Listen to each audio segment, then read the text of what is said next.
Hello and welcome to Arts and Entertainment. With Chris and Randall. I'm Chris, I'm Randall. and welcome to the show. If you are new or not new to the show, always ask to start the show by saying, please like, subscribe, comment. Your comments always are very helpful. Randall, if people want to reach out to us, what's the best way to get in touch? Our Facebook page is a good place to just leave a comment. You can always message us. Check out our website, chrisandrandall.com. Yeah, that's the best. Or, again, I do read those Facebook comments. I should be reading the YouTube comments. I'm not that good. I'll be blunt and honest with you folks. I should have been better with that. But yeah, I mean, look, we're out here, we're doing a show, and we want to know what you think and feel. And heck, share with your friends. I do want to say, I've noticed more and more people are now listening and commenting. So thank you. I never really say thank you, Randall. So have you noticed that some smart people are watching this show with some smart points? Yeah, we're building somewhat of an audience, Chris. It's getting better. Yeah, I gotta say. So last episode, this is a very loose two-part episode. But last episode, we looked at the state of comedy in film in the modern era, and modern era is it's a broad term because I think we looked at films from like the last pre-COVID, like 2018, 2019, 2020, 2021, versus how things were back in like 2011, 2012. And now we're going to handle TV. And it's the same deal. We'll look at the last full year of television before COVID, which is like 2019, and also the last year in COVID versus the way things were 2011, 2012. And we'll look at it again, the equivalent of box office and critical, which is what we did for film. We'll look again at like Nielsen popular TV versus, critical, which in this case we'll use the Emmys to give you a sense of what we consider to be critically acclaimed TV. Sitcom, comedy. The terms, by the way, right, Randall? I mean, the terms themselves, I'm just going to call them television comedy moving forward. Is that okay, Randall? You don't want to call them situation comedies anymore? Because they're not. That doesn't work. It's an archaic term. You know what the trades call them? What? Laughers. In fact, I have an article here from either the Hollywood Reporter or Variety. Doesn't really matter. And it just said, it's Variety. And it came out last year. And it says, it's tough out there for laughers. CBS's Young Sheldon is the most watched comedy in prime time, ranked number 9 with 11.4 million viewers, down from 14.6 million viewers last year. Well, Hold on, I just want to read this. Let me finish it off because it'll explain.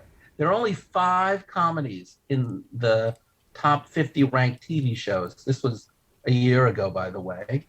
And I'll tell you what the 5 were. They were Young Sheldon, which came in at number 9, Moms, which came in at 28, The Connors, which was 37, Bob Hart's Abishola, 41, Man with a Plan, 45, Modern Family, 48, The Unicorn, 49. So since then, Modern Family has gone off the air. The Unicorn may or may not be renewed. Man with a Plan has been canceled. Bob Hart's Abishola is what they call on the bubble. It may be renewed, it may be canceled. Mom is in its last season. So, I mean, there might be some there are no new hot TV sitcoms during the last year, but it shows you that was a better year than this year. You were going to say, Randall, something. Yeah, I just want to say we could talk about like the situation comedy, as it used to be called, now laughers. It started like in the olden days with shows like I Love Lucy, and there was like a set, and you'd have a live studio audience, and you'd have multiple cameras shooting. We're going to cover all of this stuff today. You're asking a great question. What is a comedy today? Well, I just wanted to fill the audience in on what we're talking about if they don't understand. It's so a show like I Love Lucy was one of the prototypes, one of the originals. Absolutely. And now we're up to The Office and Curb Your Enthusiasm and Big Bang Theory and Young Sheldon and stuff like that, right?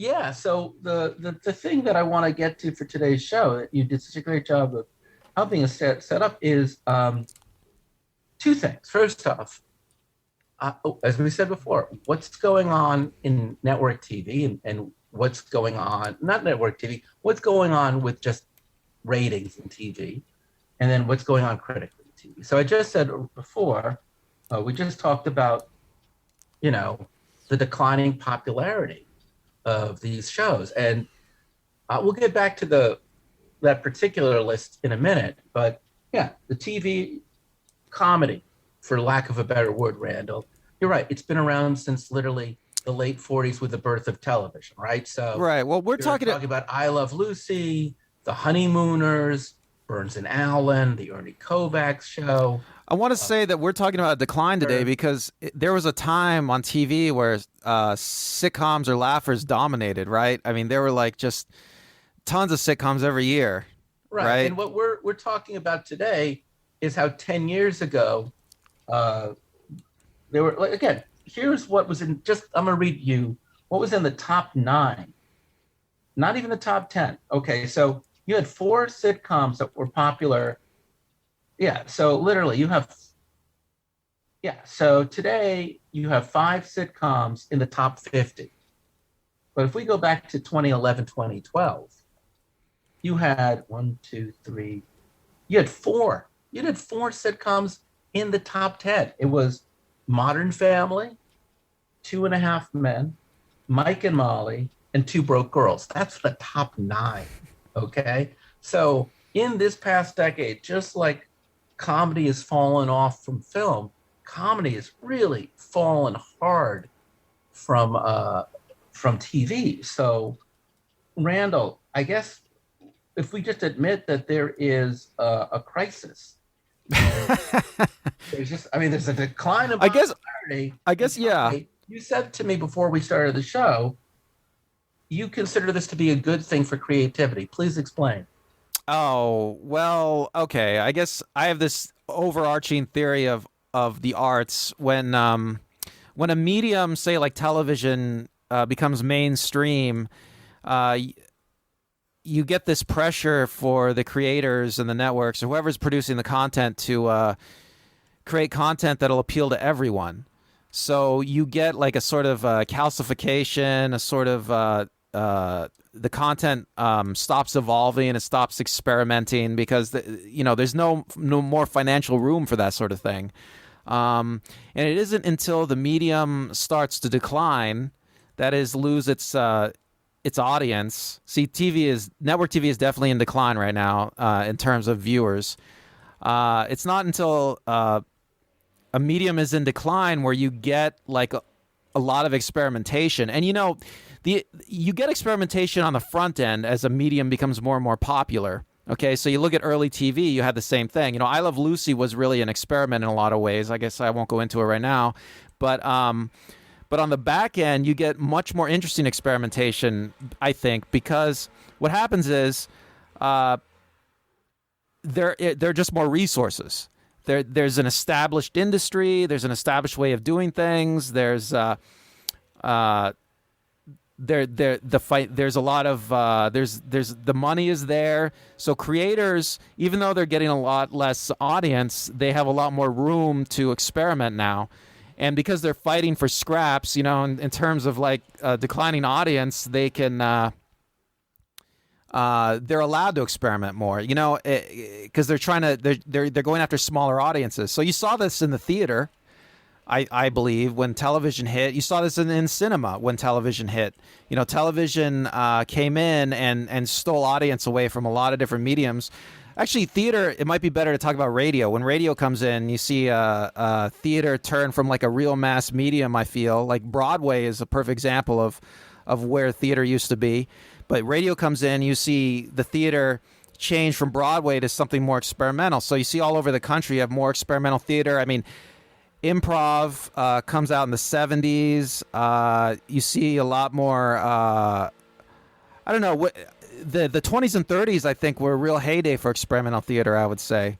And that's because of radio, because suddenly this very successful medium, radio, or no, very successful medium theater became eclipsed, and you still had these large theaters, with large ensembles, and they had resources, and they put together amazing work that today people study and kids study in their English classes, right? You're talking about stuff like Sartre and what is some good experimental theater, would you say, Chris? But anyway, Oh, that's a different there's a subject. lot of experimental theater. We'll definitely, you're right, we should do it. But you're getting to a But all the experimental theater, it comes out of this era of like what I'm talking about, right? The but you're decline of getting the to a medium. good point, which is that, uh, and you can see this with photography and painting, all the way back in the 19th century, which is That's a great once example. once a medium captures reality, captures convention very well, you know what? I'm going to have fun. I've been wanting to do this ever since we started this show. And I'm going to take what you're saying and put it as a Hegelian dialectic, Yeah, do which is to say, we have in the established medium, which is the thesis, right? The mm-hmm. standard in which everything has been established. Then you have experimental, or just a difference, the antithesis, whatever is its opposite. And then they merge together and become a synthesis. And it is this constancy of thesis to antithesis to synthesis in which the art form, in this case, television comedy, evolves. So let's take what you just said and use that as a guiding thought as we go over the next several points on tonight's show. I think really that will be the theme in which we explore the show for the rest of the show. So, what to me is a great physical example of this explicitly is the difference between the most popular comedy. I'm just going to call it a comedy on TV, on network TV, most popular comedy in America back in 2011, 2012, Big Bang Theory, and the most popular comedy in 2019, 2020. And I want to use that because I feel like it's not fair to use the following year because I feel like COVID kind of disrupted too much of TV production. But you look at that, that's Young Sheldon. So for those of you who are not familiar with those two shows, let me just briefly say Big Bang Theory and Randall. Did you ever watch Big Bang Theory? I didn't really watch it. But are you familiar with the show? I think I might have seen it. Yeah, I've read about it. I've seen an episode or Okay, two. so I Yeah. watched the show. It is about these scientists who live in Pasadena and their friends and their girlfriends and all the crazy hijinks they get into together. It's what you. It's not. It's the kind of comedy. It's a buddy comedy, kind of like Friends or How I Met Your Mother. It's. I once took a class in sitcom writing, and the executive from NBC said it's defined this kind of a show as what he would call Friends at the time. It's a sex-based show, meaning sex drives the comedy of most of the episodes. And on that ensemble show, one of the characters was named Sheldon Cooper, played by Jim Parsons. Sheldon is this genius who may have has Asperger's, though that doesn't really exist.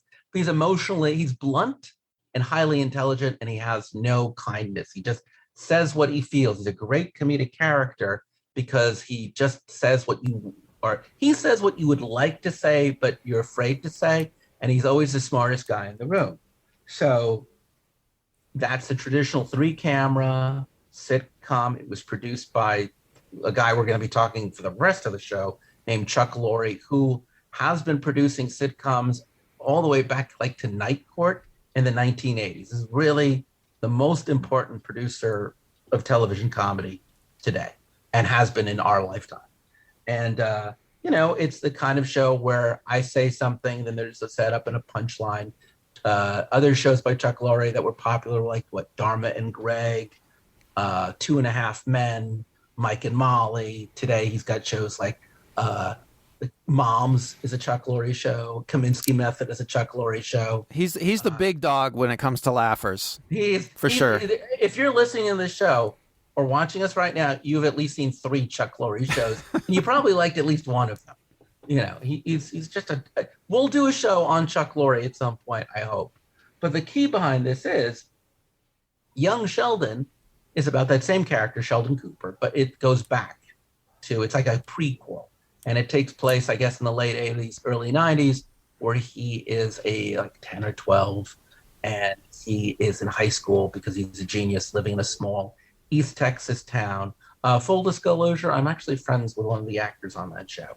Uh, I'm going to say it's a great show because I want to keep on making money. I don't think I have to do that because I think it's going to do well. But Young Sheldon, it is less of an ensemble show. No offense to the people on the show, but he's the star. He's the point of focus. It's shot single camera. It does not have a laugh track. It is not about having sex. It's about family. And if you ever watch not the perfect example, but you ever watch The Wonder Years? Yeah, I watched it. So Jim Parsons, who plays older Sheldon, does do some voiceover work on the show, just like Daniel Stern did for young Fred Savage. So you do have the framework of a guy reminiscing about his past, telling you what's going on. And the comedy is certainly a lot softer. It's probably actually the softest comedy I've ever seen from Chuck Lorre. It's normally like one of the edgiest comics, which is not to say that Young Sheldon doesn't have some edge. It's just by Chuck Lorre standards, it's like Bambi. So that evolution of what makes a popular sitcom today, I think there's a lot to be said. One of the things that I want to say about Young Sheldon, and I think this is the thing that you're really talking about, is about 10 years ago, the big shows that we just mentioned, many of which are by Chuck Lorre, such as Two and a Half Men, Mike and Molly, Two Broke Girls, not by Chuck Lorre. A lot of those shows really were being driven by who's going to get laid tomorrow or who's going to do well tonight and other kinds of adult issues. Whereas if you look at what's popular now, Young Sheldon, Mom, The Connors, even Modern Family and Man with the Plan and The Unicorn, the only show that I mentioned that's really about two people dating, it's more of a relationship show, which I always still think falls into sex comedy. It's Bob Hart's Abishola, also produced by Chuck Lorre. So we talked about this before, Randall. I'm going to ask you this question again. In film comedy, family is just kind of really taken over mainstream comedy. Why do you think that's the case also in network comedy? Why has family become so dominant? Well, I mean, there are some obvious reasons, like they're trying to appeal to families. They're trying to appeal to the kind of viewer that that has a more traditional family. I mean, it's advertiser friendly. I mean, you make a show about some wacky, edgy kids living like some kind of bohemian lifestyle. You're not gonna get you're not gonna get much advertiser support for that kind of show.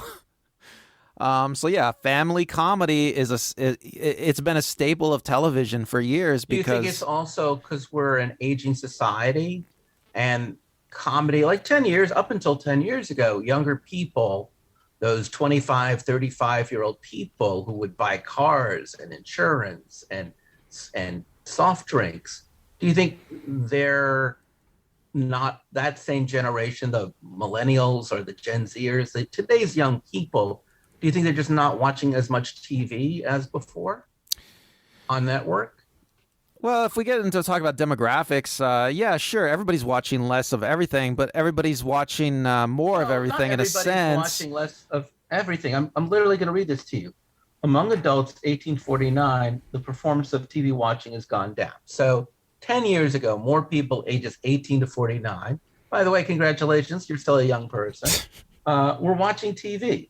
So I would argue that family shows are technically, certainly the ones we're talking about, they're intended for people who have children or people who are children. And that tends to be somebody more post 35, somewhere between that 35 to 49 demographic of the 18 to 49 demographic. So I would argue, and you got parents, I got a mom, you got a mom.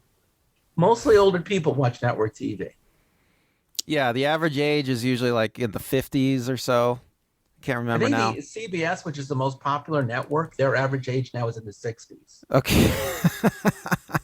Like, I'm just going to be blunt. Like, if you hear about a show that's a comedy that's popular on the network, I normally hear that from my mom.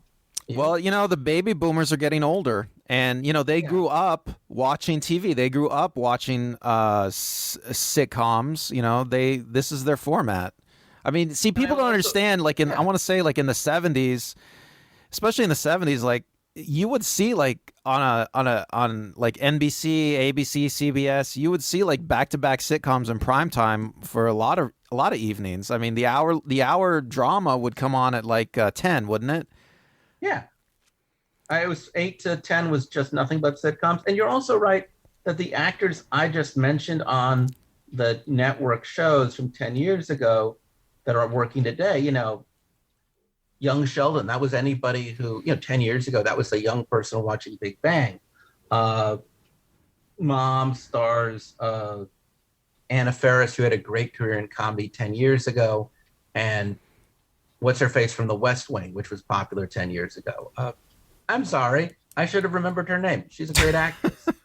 The Connors, right? Like if you grew up in the 80s and early 90s watching Roseanne, by the way, that is a good show.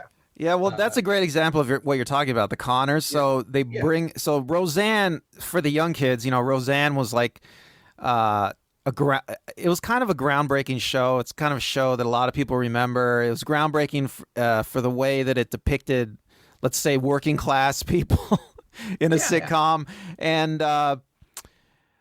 so they bring it out of mothballs because they're trying to chase not a different audience, but the same audience that remembers that show.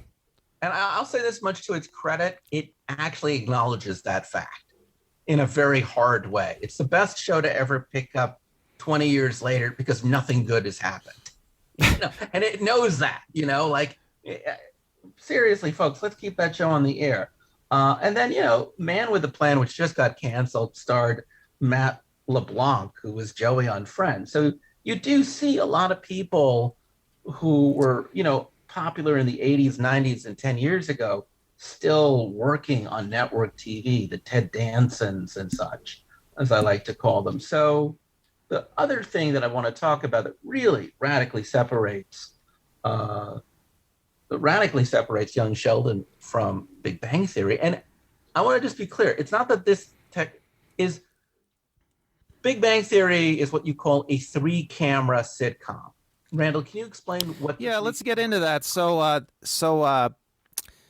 I feel like we talked about this in the set design episode a little bit, but there's like this competing aesthetic in all video production, talking about the cinema, television, whatever, where you have productions that are staged for the camera. And so that's more of a That's what you call photography single aesthetic. camera fits. That's more That's like what we single call them. camera. So And just you, for everyone not to get confused, because that's fine. I just want to say, so Randall, we're going to in a second discuss the difference between what is a three-camera sitcom and a single camera. right. I was trying to get there, Chris. No, I just So wanted to make sure because I asked you more just what one thing, and now you're going to do both, which is awesome. I'm trying But to explain the whole thing, Chris. go for it. So when you have a multi-camera sitcom, it's more of a stage aesthetic. That is, it's like the theater. So they have a set, and the set is meant to be looked at from one angle. That is, like if you're an audience member, live audience, sitting, you know, So uh, traditionally, this starts, as you just said, with "I Love Lucy," right? like I Love Lucy is a good example. Well, Desi Arnaz invented the three-camera sitcom. Yes. So So the thing is yeah, so there's this competing aesthetic in the cinema, and you see in the one camera sitcoms, they're staging it for the camera, so it's more like photography. But one camera, single camera, multi camera, it's a little bit technically untrue because some of the single camera shows are actually shot with multiple cameras. Most notably, the improv type shows like The Office or Curb Your Enthusiasm. They'll shoot with like two cameras at once so they can capture all the improv because they need a reversal shot. But those shows even they're staged for the camera. See, the multi-camera sitcoms are staged either for an actual live audience or for a hypothetical live audience. So, Randall, uh, Big Bang Theory is a single camera, sorry, yeah, it's a three-camera sitcom.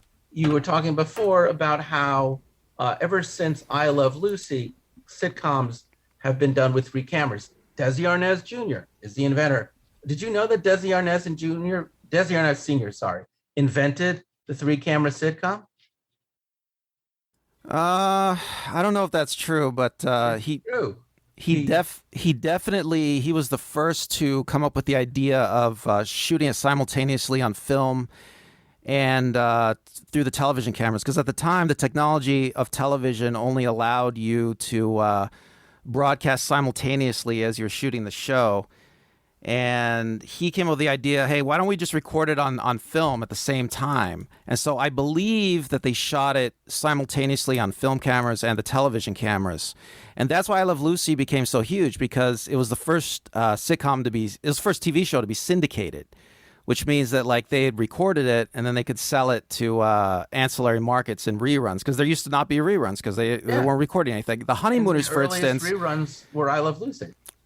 right. And the Honeymooners, for instance, that became syndicated, but only because there was this technology. People used film, like home film cameras, to record the television. And the only reason Honeymooners survives is because there were some home viewers that recorded the Honeymooners. Wow. And then somehow they acquired these recordings from people, and they were able to syndicate them. But yeah, that's why when you watch the Honeymooners in syndication, it looks so crappy, because it was just recorded by home viewers off their I had TVs. no idea. Well, have you ever been to the taping of a three-camera sitcom? Yes, I have. So have I. So it's kind of like going to the theater, folks, in that you're sitting in an audience. There's a stage. There's actors. Uh, there's a sign that says applause or laugh to cue you. Normally, when you go to the show, there's a warm-up comic, right, to get you laughing anyway. It's actually really isn't. I found it really boring, right? Because they set up a scene, then they have to set up a new scene, so this giant lag. Yeah, I think that when they originally started shooting these, and the way they envisioned it more like a theatrical production, where the live audience would be sitting there, they'd be enjoying the show like it was a play, and they'd be laughing along. But yeah, as the time went on, they started micromanaging the audience a lot more with applause signs. And they would, a lot of sitcoms, they go back and they redo stuff, and they ask the audience to laugh again, and they ask the audience to laugh. Sometimes they'll go back and they'll say, "Oh, we wanted you to laugh harder at that one," and they'll go back and they'll Nothing reshoot like, it. by the way, being told after being there, hey, could you come back and hear the same thing again and laugh harder? Now they cheat by using also just pre-recorded laughter from old radio shows back when they used to do radio Well, I shows. got a story about laugh tracks. You want to hear it, or should? Yes, please do. Okay, well, okay. So at the golden age of sitcoms, when they were using a lot of laugh tracks, if you remember those days and watch a lot of those shows, you'll remember that a lot of the laugh tracks on all the different networks sounded very similar, and it was because there was this one guy, I can't remember his name now, but he was the master of the laugh track, and his job was to go. He developed a job. He was an electrical engineer, and this is pre-computer, so he developed some kind of device that it was literally like a giant black box, and it had all these different snippets of audio tape in it.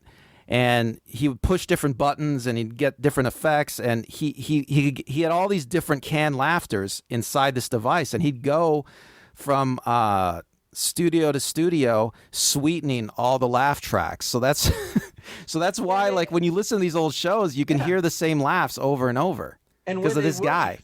Laugh tracks as recently as 10 years ago. I think they stopped recently, about 2017. They would sweeten it. So, Randall, are you going to be able, you think at this section here, you can insert a laugh track?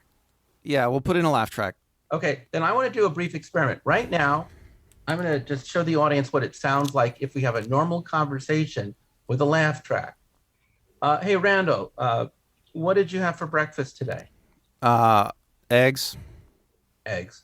I actually had yogurt and some cereal and some coffee. Okay, so That sounds delicious. If that sound all right, so that scene. I wonder how that scene sounds with a laugh track. Now watch. Hey, Randall, what'd you have for breakfast today? I had some eggs. Ooh, you had eggs? Whose eggs do you have? Your eggs, Chris. My eggs? Randall! I saved those eggs for having babies. What am I I'm adding my own laugh track now, Oh, Chris. those were the eggs to fertilize my children. Wow, this is going off on a weird tangent, Chris. This But is my point like is, if you hear bio. what I just said, which sounds insane, with a laugh track, it kind of sounds like setup, punchline, setup, punchline. You know, I Right for what I took sitcom writing at NYU Film School, and the way they taught us back at the time was how to write for a laugh track, because that in the 80s when I was in grad school is how we learned to write comedy. It's the first word is the setup, the second sentence is character A gives you the setup, character B gives you the punchline. To the point where you have characters who are so arch and so unrealistic and hyper written that the minute they're going to say anything, it's going to be a punchline. yeah. So No, that's what I say. you would say, I mean, Chris, at the height of the sitcom, would you say that like almost all the lines were set up punchline at a certain point? All the lines were set up punchline, and also because we're talking about the soundstage, if you ever watch an episode of Seinfeld, Kramer always comes in. He's got any actor who has ever been in a play or in an improv sketch group knows you open the door and you enter like you've been kicked or you've been kissed. So, Kramer always he always opens that door in a very crazed, majestic manner. Whereas watch a single camera, you're not going to see that business. There's much more physical business. Not saying there isn't physical business in single camera, please. That's completely not true. But Well, it's very theatrical, right? It's more like the theater. I mean, that's the aesthetic of the multi-camera. Vaudeville, it's very similar to vaudeville, yes. So you're looking at a lot of gesticulation. The body is being used much more than the face. And I just want to say, as like an aside, comedy. Right. I just want to say, like, as a little factoid here, that a lot of those sitcoms in the golden age, there was a lot of vaudeville performers who went into sitcoms. I mean, so Lucy and Desi are like a great example, actually. Yeah, the first generation of comedy actors on television all came from vaudeville. Right. So they used those skills. They recreated their stage performances in vaudeville, or in the sitcom. Which means that comedy in general, until you get later down, there were some clever comedies, but the majority of popular comedy for the early era of television was pretty broad. You get to the 70s and then you get to some wonderful, well-written, smart stuff, and that will be another show. But here's the deal. I believe 3-camera comedy, and please correct me if I'm wrong, is close-up, medium shot, long shot. Wait, did you say sitcom is that? Yeah, 3-camera, right? You have a close-up. No. So that you're talking about Hollywood continuity editing is what that would be called. That's not. That's how you shoot a Hollywood movie. That's how Hollywood, when Hollywood during the golden age, at the height of its production, that's the industrialized process they came up with to quickly and most tastefully shoot a feature film, and that's with a single camera. No, a sitcom is shot more like you do have 3 cameras, but you only have 3 cameras because you're trying to capture the action simultaneously from 3 different angles. So the cameras are fixed. They don't move. They will move on the set, but only to capture the action. I mean, the idea is you have a camera capturing the action from 3 different angles. So a sitcom director can cut between the cameras to get the action from different angles. So, for instance, I'll give you an interesting example. Like, so a show like Curb Your Enthusiasm, which is technically how we're talking about is a single camera show, but you're using multiple cameras, and the reason is because you want an angle. You want an angle that's who Larry David is talking to, and you want an angle that's just Larry David. So, like in a sitcom, you would have the same thing. You would on a stagey sitcom, you'd have the same thing. You'd have, say, you have 2 characters. You want a camera from one character's perspective, maybe over the shoulder, and then a camera from another character's perspective over the other shoulder, so that you can cut them together and you can go back and forth. Okay, so yeah, you obviously, if I'm on a stage acting, I don't want to bump into the camera, and therefore the cameraman has a limit to how much mobility. Those are big cameras the too. The cameras are generally like a stand-in for the audience on like a traditional sitcom, because it's like a stage aesthetic. The cameras are positioned directly in front of the audience because the cameras are standing in for the audience. I mean, that's the idea. It's very stagey. Whereas on a single camera, it's much more like film. Well, yeah, yeah. The single camera. Well, I would say it's more like photography, but yeah, definitely like more cinematic. I mean, there is no hypothetical audience. I mean, if you watch a single camera sitcom, okay, so for a good example of this is like that '70s show. There was like they would always do this shot where they would put the camera on a table, a round table, and they would turn the camera around to look at the different people at the table, like real quick. Everybody would do a little joke, a one-liner usually, and there's no hypothetical audience watching that table, because if there were a live audience watching that table, they would only be watching the table from one angle. But because you're just staging for the camera alone, you can put it on the middle of a table and turn the camera around and get different angles all from this central position. I mean, you'd never do that on a traditional sitcom. Was that '70s show a single camera sitcom? I thought that was a three camera. You know what? There are a lot of shows that are a mix. So that '70s show, I think, was a mix. There were single camera sequences, and there were like traditional sitcom. But like one, as you said before, Modern Family, The Office, that's what is. Yeah, so those shows don't have an audience. They don't shoot them thinking that there's a live audience sitting there watching the show. Like for instance, old Hollywood.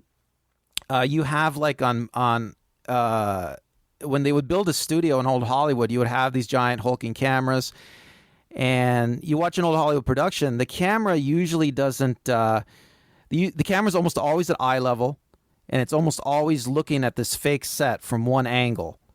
Okay, and so it's very stagey. It's very much like a theatrical production. But then you get into something like Citizen Kane. Orson Welles and his Toland, I think his cinematographer was. They became famous for Citizen Kane partly because they tried to break out of that theatrical aesthetic, and they tried to move the camera onto the ground. They tried to move the camera up high. So yeah, I mean, So to be really clear for folks who are listening, single camera comedies have been around for a while, and The Office was, well, Malcolm in the Middle was certainly one of the early, most popular ones, but then The Office hit it really big, and they used what was called mockumentary style. And then right after The Office came Modern Family, which hit it big. And again, this is like 2005, 2009, and the way they got away with it is they not only did it with a single camera, but they also did it under the frame that they're being done as a documentary, which kind of parallels at the time the popularity, as you said, of reality television. So you have all of these scenes where characters are deliberately breaking fourth wall, having a conversation like they would on a reality show with an off-screen interviewer. yeah, I think in reality TV they call that testimonials, and they'll just have a character after they shoot something. They'll have a character just sit on a chair and talking to the camera and talk about how they felt about what they shot, and that's just a cheap way to get some extra footage they can cut Right. in. And they use that on The Office and a couple other shows, but The Office especially, Modern right? Family. Yeah. Well, it's used to deliver the humor because, like, this is what I said, but this is what I really feel. And it gives you alternate perspective, which is always very funny. But it really also explains that the language of comedy in single camera is not just punchline setup, it can be more visual. Everyone in The Office would always go, by the way, if you're listening, I just looked at Randall like, what the hell is he saying? So there's certain kinds of styles. Now, again, 10 years ago, this was already a popular medium, but I think today it's completely eclipsed it. A completely different thing when I look at the list of actors nominated for comedic performances 10 years ago at the Emmys versus today. So like 10 years ago, the best comedic actors were Lena Dunham, Julia Louis-Dreyfus, Tina Fey, Zoe Deschanel. Edie Falco, Melissa McCarthy. Uh, Men were, let me see what I did for men. Those are the ladies. And then for men, John Cryer, Alec Baldwin, Louis C.K., uh, Larry David, Jim Parsons, and Don Cheadle. So I just named like a whole bunch of white people. This is white people, white people, white people, white people, white people. White people, middle class white people doing middle class white people, straight heterosexual stuff. Now, today, Eugene Levy, Anthony Anderson, Don Cheadle, back again, Ted Danson, Michael Douglas, Rami Youssef, Catherine O'Hara, Tracy Ellis Ross, Isaiah Ray, Linda Cardinelli, and Rachel Brohanson. Obviously, it's not great, but it's from a point of perspective of diversity, it is a lot better, don't you think? I mean, just look at the level of diversity now between that. I mean, a really good example I would argue is you look at a show like Girls and you look at a show like Louie, and those were about people who were kind of outcasts in society, who were funny and idiosyncratic, who didn't live traditional lives. And you can see almost a very similar thing in a show like Rami or Insecure, except instead of it being, how difficult it is to be a middle-class white person not living a middle-class white person's life, you get to see it from the perspective of an African-American woman or an Arab-American man. Yeah, that's great. I think it's totally a function, though, of the decline of the medium of television, because it's opened up this window, like I talked about before, for more experimental stuff. But it's great, though. I mean, I think most artistic mediums, they really take off on the back end. I mean, people are talking about it's the golden age of TV right now, and well, I mean, it's a good. I totally agree.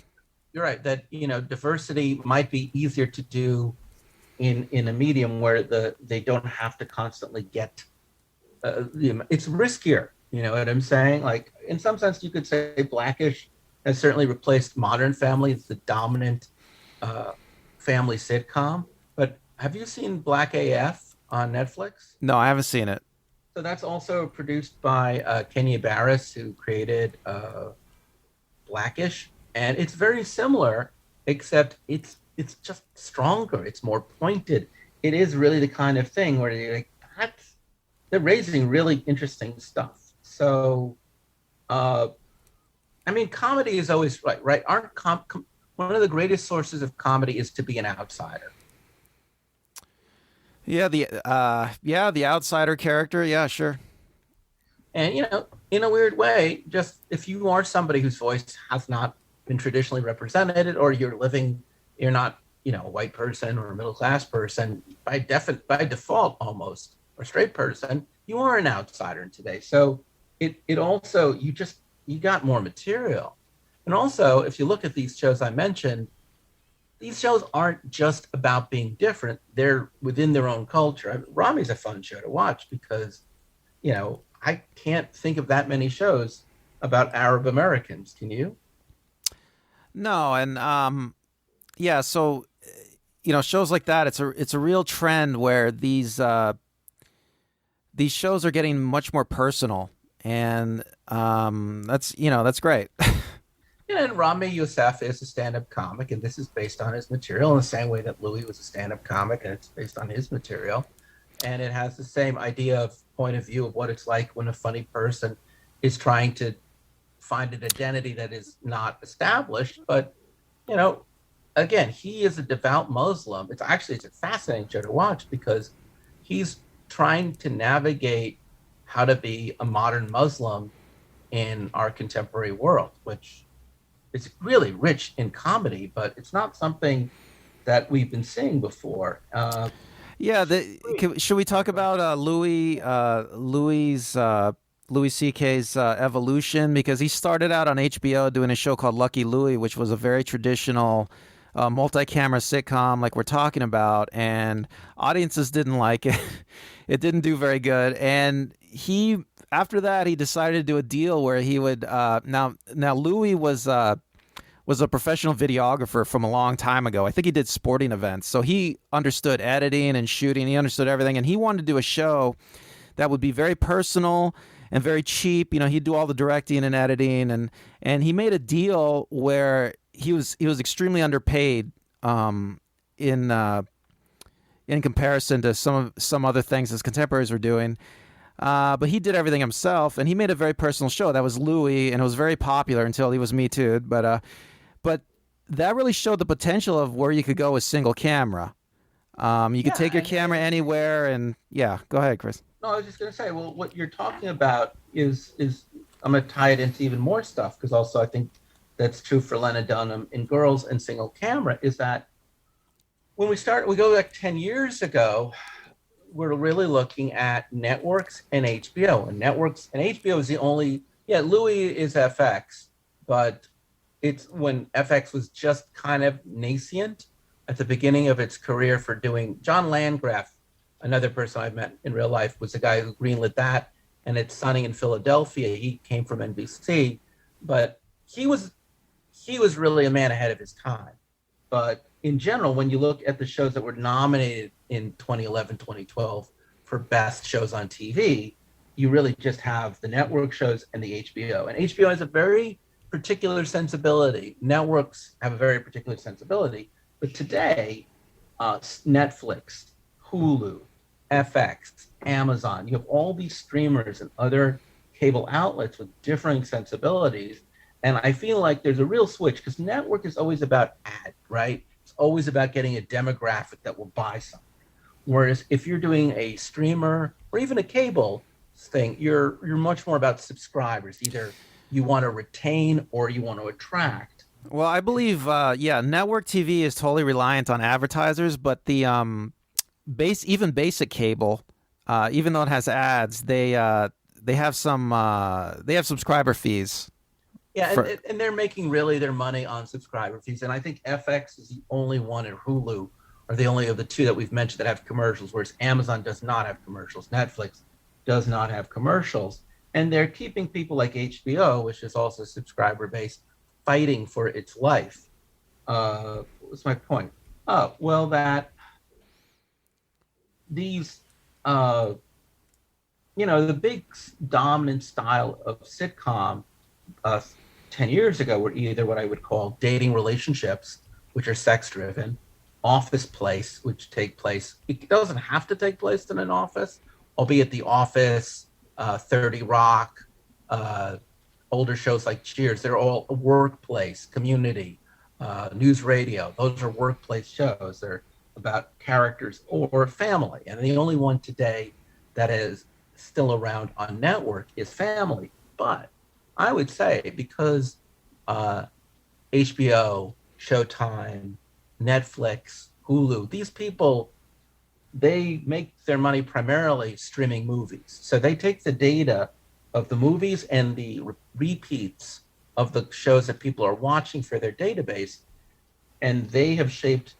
the following genres that I think are very distinctive to contemporary non-network TV, which is character exploration, action comedy or satire comedy. And when they do deal with families and relationships, they're dysfunctional families and dysfunctional relationships. So, and I'll pick up with Louis, because Louis is certainly, it came about earlier. I don't really like talking too much about it because I don't think he's a good person. And I don't really, I would rather we all forget him. But he's essential to this discussion, so that's why I'm talking about it. But shows like Marin also, there was, at the beginning 10 years ago, these shows about outsiders who were doing these kind of, as you said, single camera shows. But now it used to be that every stand-up comic was just Ray Romano. Like, they get a show on network and they raise a family, the end. Whereas now more comics are doing what I call these character exploration shows. And I guess this is really kind of the thing I was going to ask you is what are the streamer shows that you watch that are comedies? What are the non-network comedies? I've been watching Schitt's Creek a lot, and Right. that's a great So show. it is super awesome. It started out on Pop, which was the TV Guide channel, got picked up by Netflix. And here's a neat thing, right? Even though he was not nominated for Best Actor, which I think is weird, Dan Levy, who plays David. I forgot. I can't remember. David David Rose. Rose. Yeah. Thank you. He's uh, bisexual. Um, we know this because or he doesn't even define his sexuality. He sleeps with one female character and then it doesn't work out. And he finds a guy and they fall in love and they get married. But to my knowledge, they never ran a single episode dealing with being gay or being bisexual. It was just an accepted fact. And everything he did regarding that was just okay. This is who I am. There was no like, it's no special episode gayness. Yeah, you're right. It dealt with I don't know. I guess I'll say the gay experience or the bisexual experience in one of the best ways I've ever seen in media. I mean, And so it was so matter of fact. right. I'm not. I wouldn't consider myself gay or bisexual, but I would say it was great. It was very well done. So this is an interesting thing because I can hear it in my brain saying, well, if I was a conservative, like, well, the reason why it's harder to do comedies today is you don't know what's offensive. And like, okay, that's true. But this goes back to a lot of things like comedy, whether it's in any medium, can never really stay in place. The minute it becomes static, it that's exactly right. If comedy slows down, I believe, then stuff that we thought was funny years ago, we realized that's not funny. And a great example of this to me is the new Tina Fey show called Mr. Mayor. Have you seen it? No, I haven't seen it. So again, Ted Danson, who just came off The Good Place, which was a groundbreaking show, did a great performance, has been doing great work solidly since Cheers. He plays the mayor of Los Angeles. He's a former billionaire with a 16-year-old daughter who he's trying to impress, even though he's in the 70s. Don't do the math. He's teamed up with Holly Hunter, who's some sort of liberal hippie who's fighting for the truth. Bobby Moynihan plays his lovable assistant who gets caught up in it. And every episode is about, either him trying to win over his daughter or all the workplace hijinks of running, being mayor of Los Angeles and being on his team, kind of like Spin City. Kind of like 30 Rock, too, by the way, because that was about a similar dynamic where the Tina Fey character would be like the Holly Hunter character and the Alec Baldwin character would be like the Ted Danson character. She's running a show and he's a network executive. And there's other funny side characters. And 30 Rock was a really good topical parody of network TV 10 years ago. And I thought it was just some great stuff.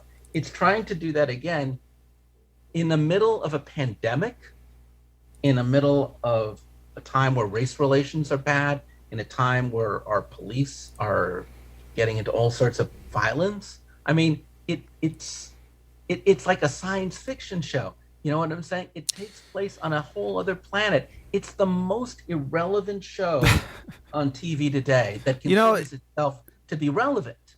It's interesting you should say that because I remember reading this great book called I think it was Glued to the Set, and it's kind of like a real scholarly academic investigation of the way certain television shows influence society. And in the section about the Beverly Hillbillies, the author made the same point or a similar point. The Beverly Hillbillies was an extremely popular show all throughout the 60s. And we think of the 60s today as a volatile era, civil rights movement, lots of riots in the streets, and yet the number one show on TV has nothing to do with any of that. So, I mean, in a certain way, TV is kind of like viewers sort of seek escapism, perhaps. But it's not escapism. That's the difference. Young Sheldon takes place in the past. That's escapism. We go to a happy place. We don't have to deal with the issues of the day. Whereas Mr. Mayor is pretending to deal with the issues of the day, but the issues of the day of being mayor of Los Angeles during a pandemic, during a time where there's Black Lives Matter, or with issues with businesses, there's so much real stuff going on. And actually, a show like The Conners, spends all of its time dealing with it, which makes it, in many ways, a better show today than the show it was back in the 80s and 90s. Well, let me ask you then. It's working the opposite. Well, let me ask you then, what do you think the creators of Mr. Mayor are thinking about when they I do that? think that time has passed the production of Tina Fey and Company from what we would have considered to be a really funny what was comedy 10 years ago is just not funny today. Modern Family would probably have fallen into the same problem had it gone any further too. I mean, I think the opposite of a show that is no of a comedic sensibility that is no longer relevant is a show that is evergreen. And to my knowledge, I can only think of one show that has been on the air that's a comedy for over 20 years that isn't Saturday Night Live, isn't The Simpsons. This show with 30 minutes, a character, they do things. It's a comedy, not a animation, not a sketch show that is evergreen, and that's Curb Your Enthusiasm. Yeah. Curb Your Enthusiasm has the opposite paradigm, which is that you've seen Curb, right? Well, we've just been Yes. talking about it, of course. Have you Yes. seen it more recently? I haven't seen it in a while. Okay. I'm looking So forward to watching it again though when I do. Larry David took like 8 years off, I think, between one of the seasons. So I've been watching both really old Curb and the more recent Curb pre-pandemic. There are going to be pandemic episodes coming out very soon. Uh, And the thing about it is that Larry himself and the ensemble are incredibly consistent. You know what I'm saying? Their point of views, just like the characters on Seinfeld, are fixed. But the show is kind of like Law and Order in that Law and Order, the investigation of the way that the detectives or the lawyers solve the crime or prosecute the crime is fixed. But they're always, just like Law and Order, dealing with the topics of the day. And therefore, Larry is always going to break a social norm. And his friends are either going to break the social norm with him or punish him for breaking the social norm. So you always need new social norms that are as current as possible to feed the show. So as long as we live in a society with conflict and a sense of what is right and what is wrong, then Larry, a guy who's constantly pushing against it, it can go on to infinity. And that's why it's really fascinating to think that when the Emmys came out 10 years ago for Best Comedy, it was Curb Your Enthusiasm, and Larry David was nominated.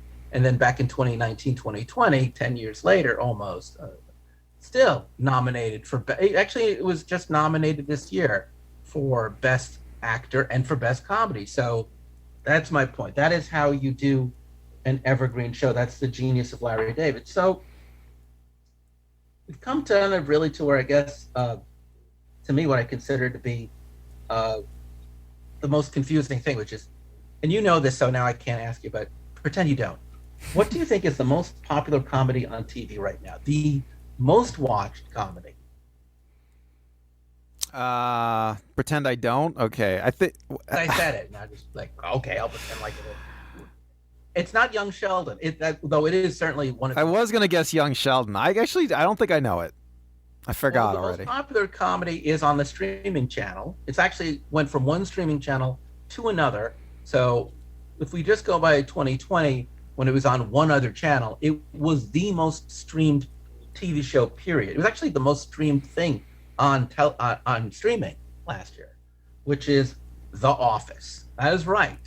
A show that went off the air about 10 years ago is still the most popular comedy, single camera, uh, by the way.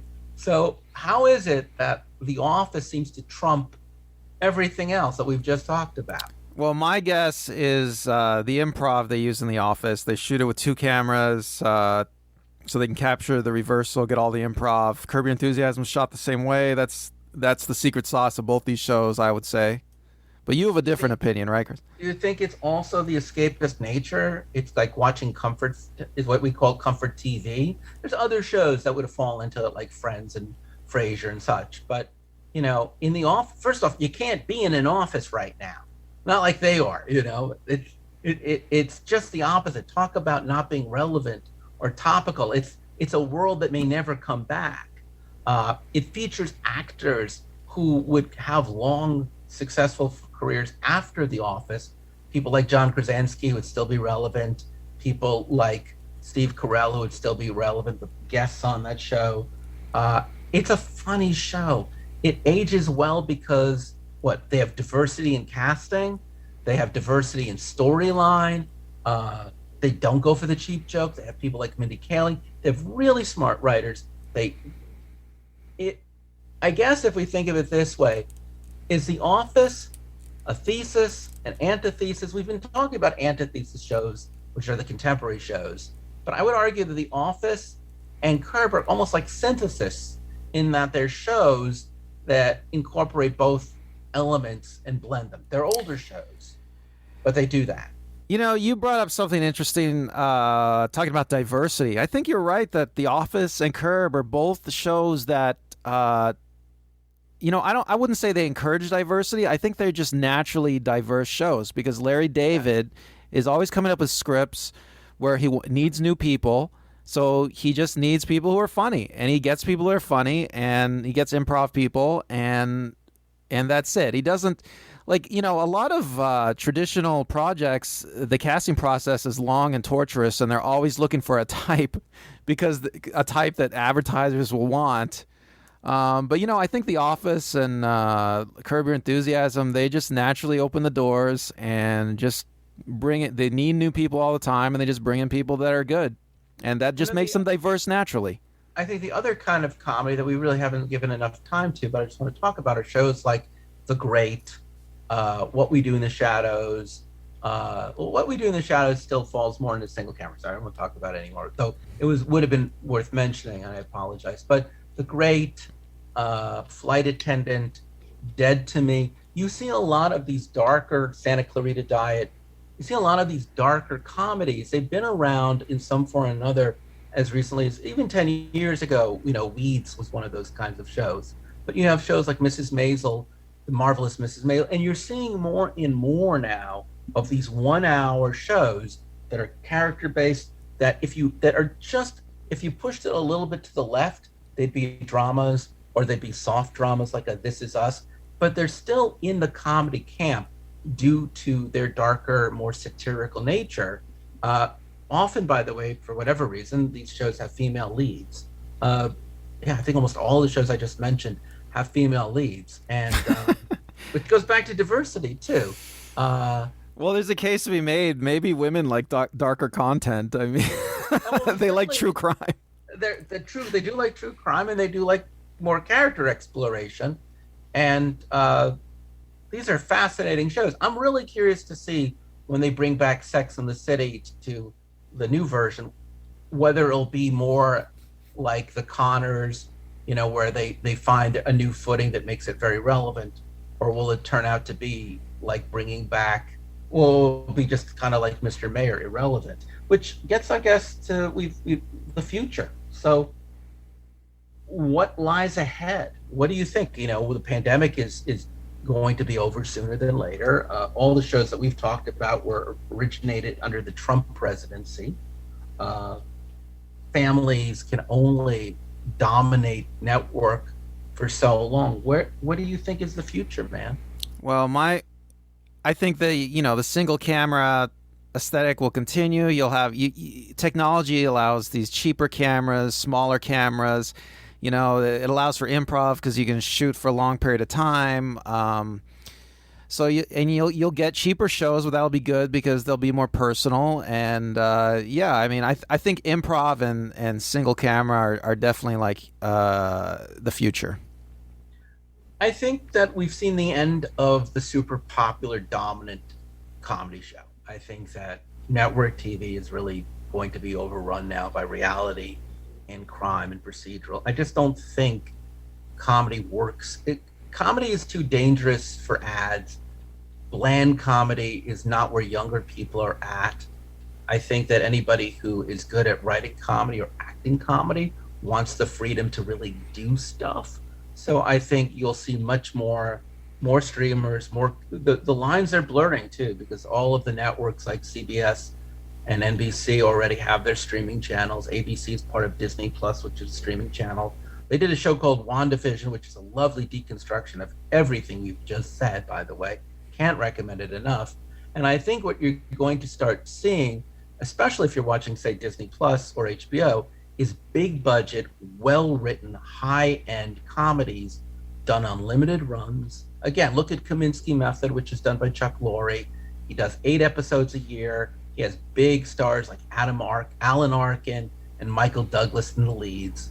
And this kind of big acting, big budget, shorter shows that, in a weird way, I would argue that the TV comedy has replaced the film comedy in the best sense of that word. And I really think that I don't know when film comedies are coming back, but until they do, I think comedy will be living on streamers and cable channels doing great and boundary pushing work. And that's where I think, at least for the time being, look, folks, I know we didn't cover a lot of things. We certainly didn't cover animation. That'll have to be a different show. But there's only so much time to cover so much stuff. I hope you found this informative. I'd like to hear what you have to say. Randall, do you have anything more to add? No, I think you got it, Chris. All right. Well, thank you for listening to us. I'm Chris. I'm Randall. Be safe, be well. Bye. Bye.